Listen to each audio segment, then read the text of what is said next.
What's up, guys? It's Scott, or Scotty, with WillBallForSoup. In this life story, I was accused twice in 1 year of shooting paintballs at two separate houses in my neighborhood. And that was a lot of pressure for me to be under as a kid, but everybody knew me as that guy who was just always obsessed with paintball. I was in my backyard doing drills. I was always telling people, hey, let's play paintball this weekend. I even started a paintball club in my high school that would bus us from the high school to various fields around the Chicagoland area. Having that banner made people just point their fingers at me whenever something would go wrong with paintballs. One of the things you guys might not know is this channel is kind of modeled after Cody, or Ex-Code. He tells life stories about him getting in trouble in high school for various degenerate things that he likes to do. Now, I was never seeking out the trouble that Cody, or Ex-Code, got into. I wasn't doing that stuff. The trouble I got into was just being at the wrong place at the wrong time, or maybe just being falsely accused, because that's what happened in this story. All right, guys, let's get right into it. I am so hyped to announce that I'm playing paintball again, and it feels really good. It's been about 3 seasons since I played competitively, and yeah, I'm super rusty. I am not nearly as good as I used to be. I'm maybe halfway to being tournament ready, but it is so much fun to knock the rust off.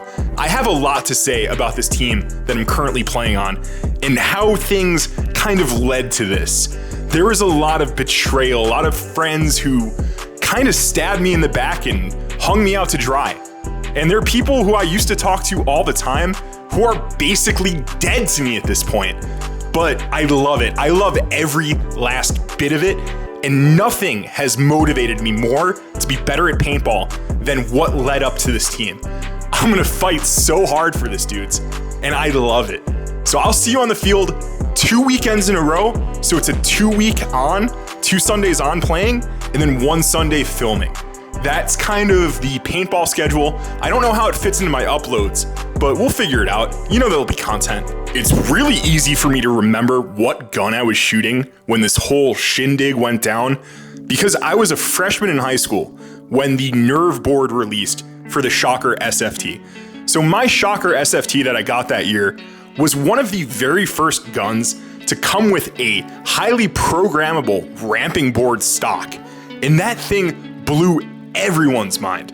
So I had a blue Shocker SFT, factory nerve board installed, Vision eyes, a used Halo B I spent $100 on, and a shitty steel tank because I couldn't afford anything better. But the point is, having a Halo B and a Shocker SFT with a nerve board, that thing was capable of 20 balls a second all the way back in the day, and it turned heads with how fast it went. Obviously, it was horribly inefficient. It needed tons of lube or you'd get shoot down. It was problematic, but when it was right, you get 20 balls a second out of a Shocker without having to buy an upgraded board.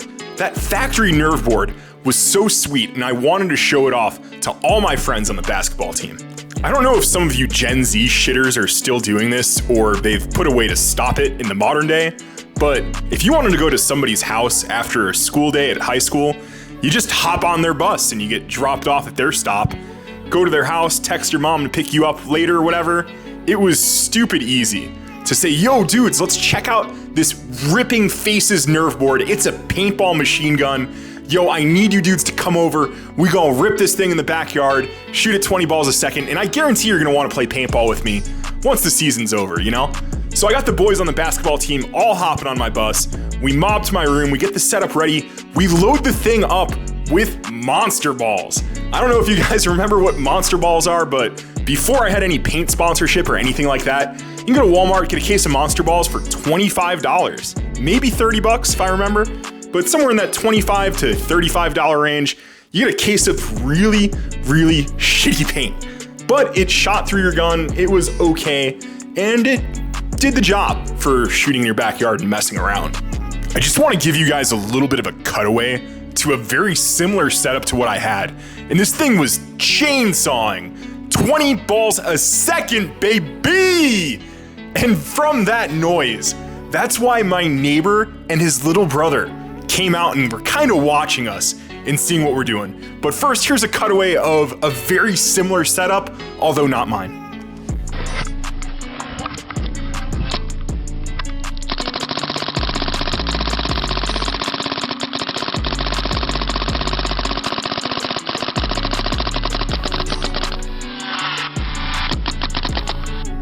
I don't know if you guys remember this from earlier videos, but my neighbor was maybe 2 years older than me, and then he had a younger brother who was about 5 years younger than me.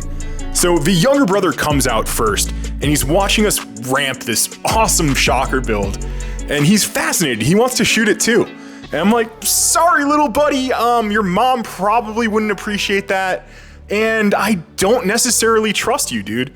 So you can watch us, just kind of stay behind us. But yeah, man, you're welcome to be here and hang out. Like, I'm not gonna tell you to go F off or anything like that. The older brother, on the other hand, kind of just sat on his deck, just kind of smirking, like, oh, look at those paintball nerds. Look at those damn freshmen. What the hell are they doing?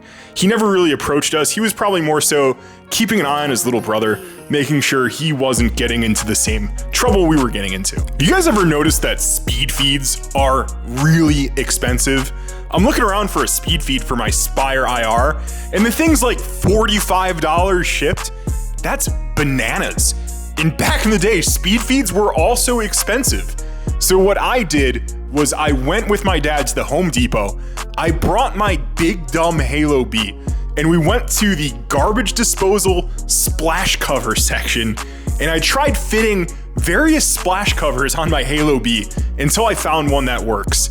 This is relevant because when you have a ghetto speed feed like that, you're going to be spilling paint everywhere.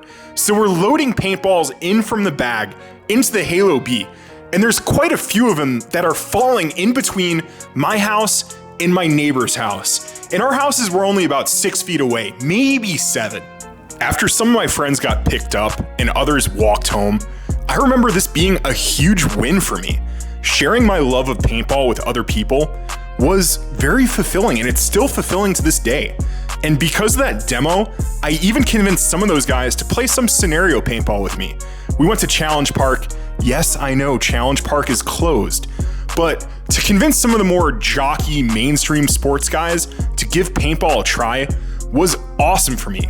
And it was a pretty big win up until we got this message on our answering machine. And of course, it's Karen, the mother of the 2 boys who are my next door neighbors. Karen starts off this message, and I won't forget this. I've never forgotten this. Scott paintballed our house. What? Obviously, I'm not shooting at your house. I have a garbage can target to prevent any messes and to prevent you from freaking out, Karen. Scott paintballed our house, and we're going to call the police. You guys come over right now.